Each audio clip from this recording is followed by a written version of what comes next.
अस्सलाम वालेकुम दोस्तों। इल्म और हिसाब की दुनिया में खुश आमदीद।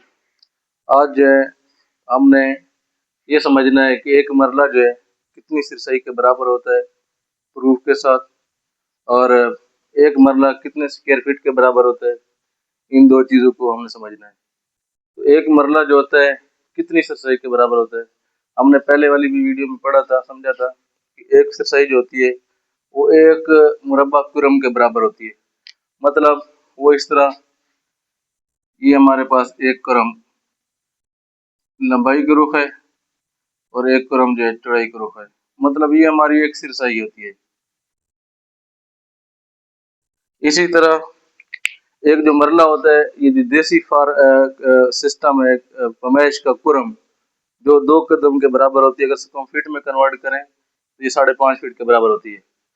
तो ये 3 कुरम चौड़ाई और 3 कुरम जो है लंबाई का रुख एक मरला जो होता है उसकी बराबरी में आता है।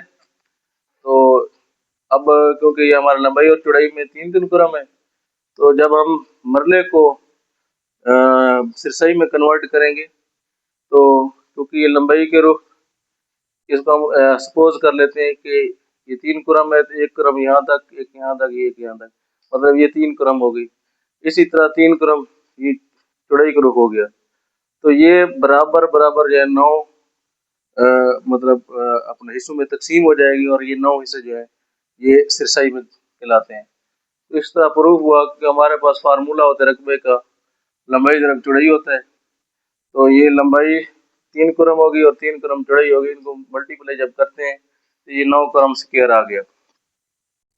इसी तरह 9 कुरम जो है ये स्क्वायर इस वजह से है क्योंकि जब भी कोई इकाई आपस में मल्टीप्लाई होती है तो उसकी पावरें जो है वो जमा हो जाती हैं। तो और ये कुरम स्क्वायर तब ही शो करता है जब आप किसी चीज़ का रकबा मालूम कर रहे हो। तो इसी तरह ये जो है एक सिरसई जो होती है 1 कुरम स्क्वायर के बराबर होती है। इसी तरह हमारे पास ये 9 कुरम स्क्वायर है, तो एक जो कुरम स्क्वायर होता है वो सिरसई कहलाती है। इसी तरह हमारे पास ये 9 सिरसई होगी। इससे प्रूफ हो गया कि हमारा जो है एक मरला वो 9 सिरसई के बराबर है। और इसी तरह अगर हम इसको मुरब्बा फीट में कन्वर्ट करें तो हमने पहले वीडियो में पढ़ चुके हैं कि एक सिरसई जो होती है वो 30.25 स्क्वायर फीट के बराबर होती है। तो हमने अभी ये प्रूफ किया है कि एक मरला जो होता है वो 9 सिरसई के बराबर होता है। तो 9 हमारा वैसे रह गया, सिरसई की जगह पे हम जो है ना इसके स्क्वायर फीट रख देंगे 30/25। तो जब इस 30/25 को 9 से मल्टीप्लाई करेंगे तो ये हमारा जो है 232/25 स्क्वायर फीट हो जाता है। तो इससे हमारा प्रूफ हुआ कि ये जो है एक मरला जो होता है वो 272/25 स्क्वायर फीट के बराबर।